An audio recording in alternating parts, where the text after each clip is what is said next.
Welcome to my next video. My name is Adam. I run and operate Poke6s.com. That's 6s.com. If you've been following along recently, I just received quite a few packages from Japan, and I thought I'd take you through my packaging process. This is my filming area. This is where I film my shorts. And this is my staging area. I basically have a table in my basement that I get to do all of my work from. And it works pretty well so far. So I know that I've got, this order has already been paid for, and I am going to be boxing it up and getting it ready to go out to my buyer. I thought I'd take you along with my process about what I do, where I source my stuff, and what that all looks like. So let's get started.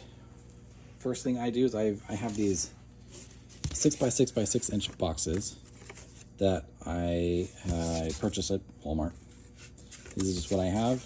I found this to be one of the cheapest options to get boxes, because I don't need 100 boxes right now. I only need about 10 at a time. And even if I'm paying an extra 10 cents, yeah, it adds up, but it doesn't add up that much over time. I can afford an extra 10 cents per box. And then I get my packing tape, and I've got some other supplies I'll show you. But in this order, we are shipping 2 boxes.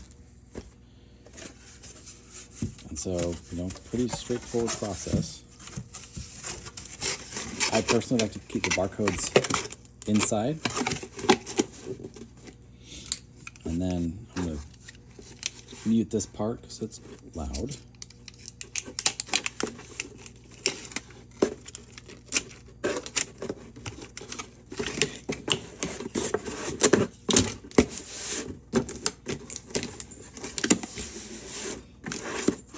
Okay.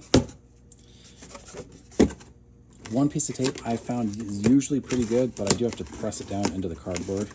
I do have to press it down into the cardboard quite a bit. So I don't know what's going on there. Although with this one's kind of cut funny. I'll probably put an extra strip of tape across the bottom down here. Now, what do we have? Well, what I typically do is grab some paper.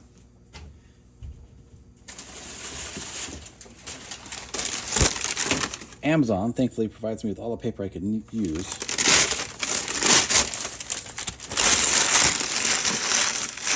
Paper on the bottom. Then, I grab some bubble wrap.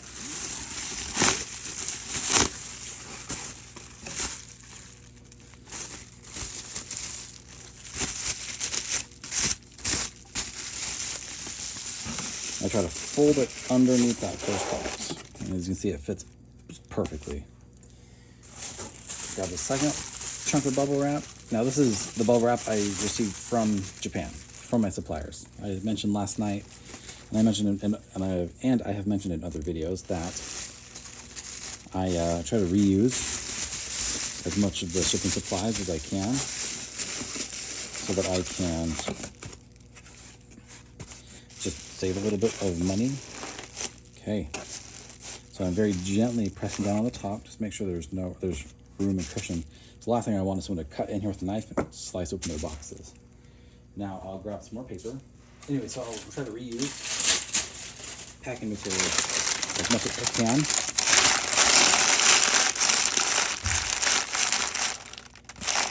Okay, and at this point I will tape it up. I'm not going to tape it up. I'm going to put an order receipt inside as well. But I would tape it up. I don't worry about filling this out. I was able to pick up these things off of Amazon, which are just shipping label holders. And so I print off my half-page paper. I don't have a thermal printer yet. That is on the shopping list, but I can't buy it yet. So if you want to see me with a thermal printer, please buy more of my stuff. I need to sell through my inventory before I can start buying more things for my inventory. But these I got pretty cheap, and they work really well. There's just a clear plastic pocket, and I'll fold this down, I'll tape it closed, and then I'll slap this on top.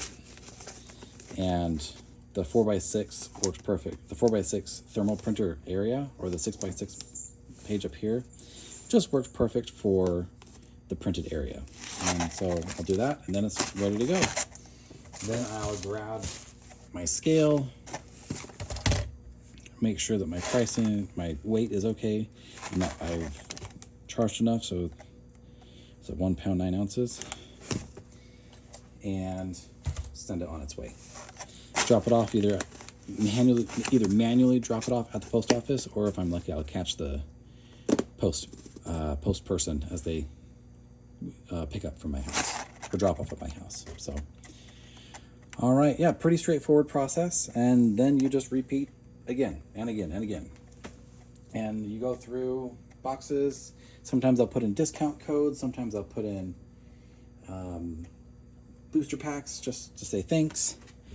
And yeah, I try to make it a good experience for everyone.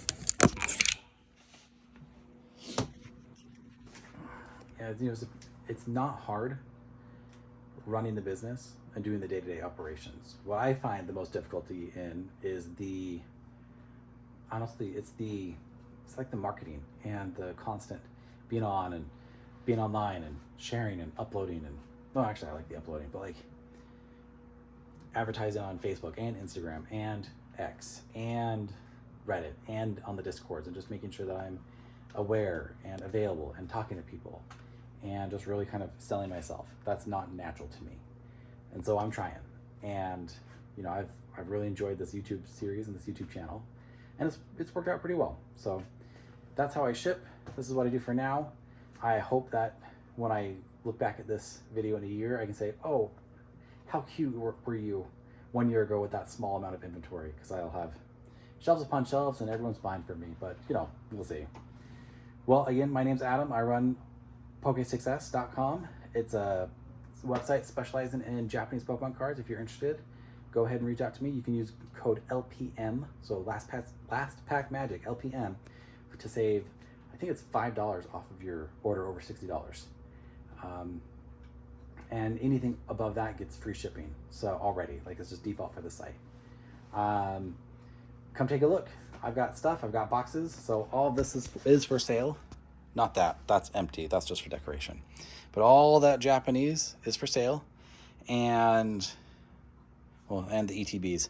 But it's all for sale. Come take a look. If you see something you're liking, if you like the video, if you want to find out more about how to run the business or how I'm running my business, how I'm taking what everyone is saying and actually doing it.